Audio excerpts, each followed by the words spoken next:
प्यारे बच्चों, आज हम विश्व के विभिन्न घास के मैदानों के बारे में जानेंगे। विश्व के 1/4 भाग पर घास के मैदान हैं। घास का मैदान उस विशाल क्षेत्र को कहते हैं जहां पतले पत्ते वाले पौधे उगते हैं।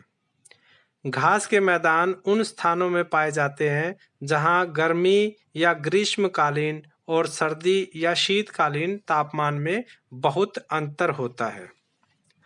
ये घास भूमियाँ एशिया, अफ्रीका, उत्तरी अमेरिका, दक्षिणी अमेरिका और ऑस्ट्रेलिया के महाद्वीपों में पाई जाती है।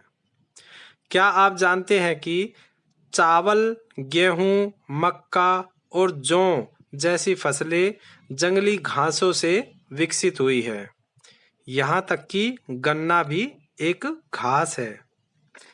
अधिक घास होने से ये क्षेत्र पशुओं की विशाल आबादी के लिए अनुकूल हो जाते हैं। ये क्षेत्र हिरण, जिराफ, जेब्रा, जंगली भैंस, शतुरमुर्ग, इम्पाला, चिंकारा व मवेशी जैसे घास खाने वाले पशुओं को आकर्षित करते हैं। घास के मैदान ज़्यादातर 2 कटिबंधों में पाए जाते हैं। उष्ण कटिबंध में उष्ण कटिबंधीय घास भूमियां हैं, जैसे पश्चिमी विषुवत रेखीय अफ्रीका और दक्षिणी अमेरिका की घास भूमियां। इनमें ग्रीष्मकाल अत्यधिक गर्म होता है, परंतु यहाँ ग्रीष्मकाल के अंत में बहुत वर्षा होती है। घास के मैदान शीतोष्ण कटिबंध में भी पाए जाते हैं। इन क्षेत्रों में ज़्यादा गर्मी और सर्दी पड़ती है और साल भर हल्की वर्षा होती है। कुछ क्षेत्रों में बर्फ भी पड़ती है। भिन्न भिन्न महाद्वीपों और देशों में घास भूमियों को अलग अलग नाम से पुकारा जाता है।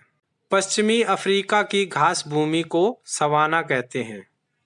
दक्षिणी अमेरिका में स्थित बोलिविया और पैराग्वे के घास के मैदानों को ग्रान चाको कहते हैं। ये उष्णकटिबंधीय घास भूमियां हैं। दक्षिणी अमेरिका देश अर्जेंटीना में पंपाज, मध्य एशिया में स्टेपीज, उत्तरी अमेरिका में प्रेरीज और दक्षिण अफ्रीका में घास के मैदानों को वेल्ड्स कहा जाता है। ये सभी शीतोष्ण कटिबंधीय घास के मैदान हैं। ऑस्ट्रेलिया के घास के मैदान या डाउन्स दोनों कटिबंधों में पड़ते हैं। आइए अब चाड के उष्णकटिबंधीय घास के मैदान के बारे में जानते हैं। चाड में जून माह में बारिश होने के कारण घास के मैदान हरे भरे रहते हैं। यहाँ पर आकाशिया मतलब बबूल के पेड़ पाए जाते हैं। यहाँ पर घास खाने वाले या शाकाहारी जानवर मांसाहारी जानवर से बचने के लिए झुंड में चलते हैं। सवाना के जानवर पौधों के विभिन्न भिन्न भागों को खाते हैं। जिराफ वृक्षों की ऊंची शाखाओं के पत्तों को खाते हैं। हिरण निचली शाखाओं के पत्ते खाते हैं। जेब्रा घास के ऊपरी हिस्सों को खाते हैं। चिंकारा घास की नई टहनियों को खाते हैं। आइए अब संयुक्त राज्य अमेरिका के प्रेयरी के बारे में जानते हैं। संयुक्त राज्य अमेरिका के मध्य पश्चिमी भाग में ज़्यादा ठंड होती है। दिसंबर में खेत बर्फ से ढके रहते हैं। वसंत में जब बर्फ पिघलती है तो किसान बीज बोते हैं। गर्मी खत्म होने तक गेहूं की फसल कटने को तैयार हो जाती है। यहाँ के खेत हमारे खेतों की तुलना में कहीं ज़्यादा बड़े होते हैं। इन बड़े बड़े खेतों के बीच मकानों की एक छोटी बस्ती होती है, जहाँ किसान अपने परिवार और कुछ मजदूरों के साथ रहता है जो उनकी सहायता करते हैं। उनके मकान के समीप पशुओं के लिए मवेशी घर होते हैं। यहाँ पर जुताई, बुआई, कटाई आदि ट्रैक्टर और कंबाइन हार्वेस्टर जैसी मशीनों द्वारा किया जाता है।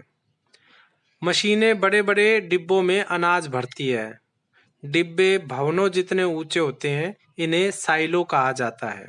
आज प्रेरी में किसान गेहूं, जौ, राई, गन्ना और मक्का उगाते हैं। यहाँ उत्पादित गेहूं अन्य देशों को निर्यात भी किया जाता है। पश्चिमी प्रेरी के पहाड़ी इलाके में मिट्टी मोटी और कम उपजाऊ है, वर्षा भी कम होती है। कुछ किसान आलू उगाते हैं, अन्य किसान खुली घास भूमि में मवेशी पालते हैं, इन्हें रैंच कहते हैं। इस पश्चिमी प्रेरी में बड़े डेयरी फार्म एक विशेषता है। यहाँ मवेशी इतनी संख्या में पाले जाते हैं कि दूध दोहने का काम भी मशीनों द्वारा किया जाता है। आइए अब मंगोलिया के स्टीपीज के बारे में जानते हैं। मंगोलिया के वृक्षहीन स्टेपीज ने हजारों वर्षों तक खानाबदोश पशुपालकों और घुड़सवारों का पोषण किया है। यहाँ बहुत तेज हवाएं चलती है। यह दुनिया का सबसे विशाल घास का मैदान है, जो अब भी अपने प्राकृतिक रूप में है।